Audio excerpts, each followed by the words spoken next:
Mga igsoon, mga anak sa Dios. Adunay usa ka kanhi nga pastor nga akong kaila nga nasulayan gyud ang iyang pagtuo ug nasulayan gyud ang iyang pagkapastor sa dihang usa sa iyang miyembro nga kaniadto Katoliko hapit na mamatay ug nangayo nga ni-request taon nga makadawat sa sakramento sa hilog gikan sa usa ka paring Katoliko.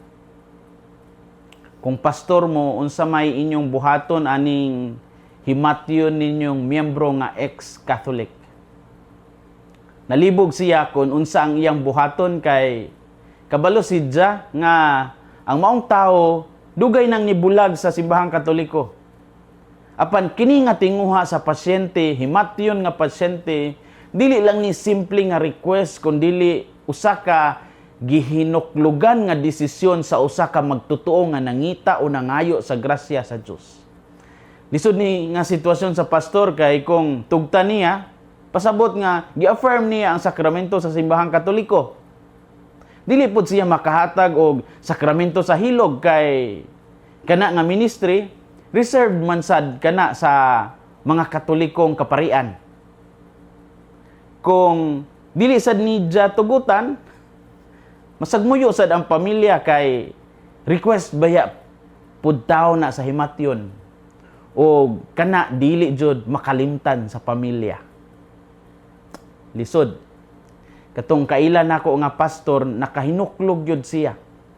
Unsa may naa anang mga sakramento sa simbahang Katoliko nga balikan man gyud na sa mga namalhin nas laing relihiyon o sekta. Aduna gyud ay mga buta nga dili matabunan bisan pa dugay na kang nihawa sa Katoliko. Ang tawag sa grasya magpabilin gyud ay sa kasing-kasing.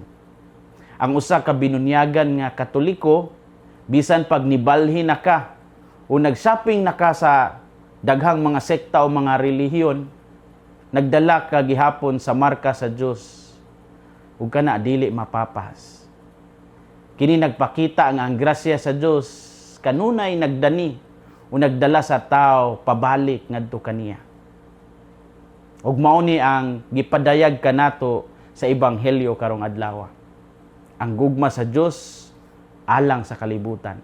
Dili kini gugma nga limitado o pinili lamang kundi dili gugma nga naghatag og kaluwasan alang sa tanan nga motuo. Ug kini nga gugma mao ang atong pamalandungan karon. Unang punto, ang gugma sa Dios mao ang sinugdanan sa kaluwasan. Mingon mismo si Jesus, "For God so loved the world that He gave His only Son, that whoever believes in Him shall not perish, but have eternal life." John 3:16. Sa binisaya pa nga hubad, kay gihigugma pag-ayo sa Dios ang kalibutan, mao nga gihatag niya ang iyang bugtong anak aron ang tanan nga motuo kaniya dili mawala kundi makabaton og kinabuhing walay katapusan. This means salvation is God's initiative. Ang kaluwasan nagikan sa Dios, dili sa tao. Ang gugma sa Dios dili lang emotion kundi action. Iyang gihatag ang iyang anak dili tungod kay ang tao matarong kundi tungod kay ang tao nanginahanglan sa kaluwasan. Wala ipadala sa Dios ang iyang anak aron hukman ang kalibutan kundi aron luwason kini pinaagi kaniya. Mao kini ang mensahe nga puno sa paglaom alang sa tanan. Si Jesus wala nagkinahanglan o dagkong buhat gikan kanato kundi yano nga pagsalig o pagpasalamat. Ang gugma sa Dios dili gajud nato mapalit kundi mahimo natong dawaton og tubagon. Busa ang atong kinabuhi usa ka tubag sa gugma sa Dios. Ang pagkatao pag-usab, ang pagbalik sa simbahan ug ang pagdawat sa sakramento usa ka tubag sa iyang walay kondisyon nga gugma. Ang pangutana mao ba mudawat ba kita niini nga gugma o ato si Yedyang isalikway. Ang gugma sa Dios mao ang sinugdanan sa kaluwasan. Ikaduhang punto, ang pagpili tali sa kahayag ug kangit-ngit usa ka adlaw-adlaw nga decision. Ang kahayag mianhi sa kalibutan apan gihigugma sa mga tawo ang kangit-ngit kaysa kahayag tungod sa ilang daotang buhat.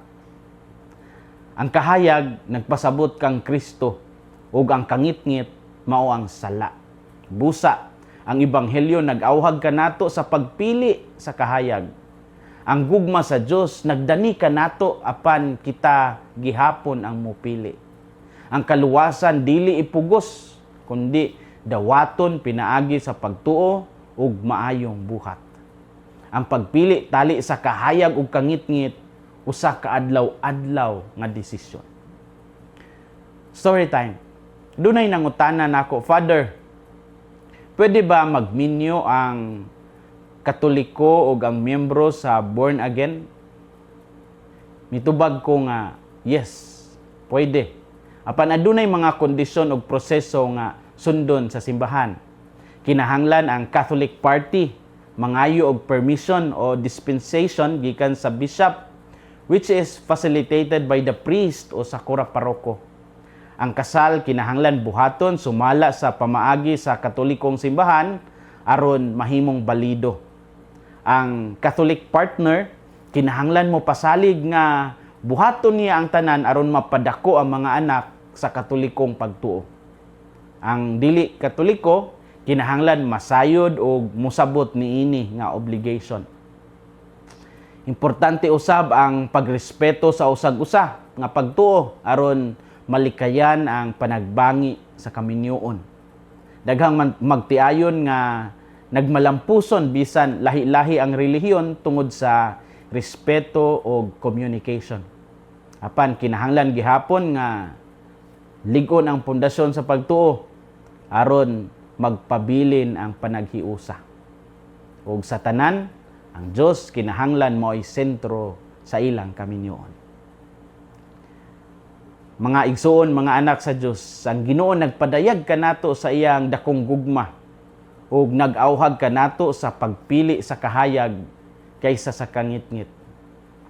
Paningkamuti nga maglakaw sa kahayag pinaagi sa maayong buhat ug paglikay sa sala.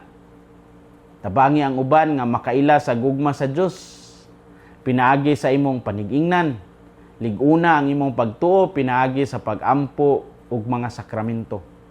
Ug sa katapusan, hinaot nga kita tanan makabot ang kinabuhing walay katapusan nga gisaad sa Dios alang sa tanan nga mutuo ug mosalig kaniya. Hinaot nga ang kasing-kasing ni Kristo maghari sa atong mga kasing-kasing. Kini si Father Felmar Castrodes, Fiel SVD, ang inyong magsisibya sa maayong balita. Gikan dinhi sa Radio Veritas Asia, hinumdumi ang kinabuhing Kristiyano, kinabuhi sa pagserbisyo.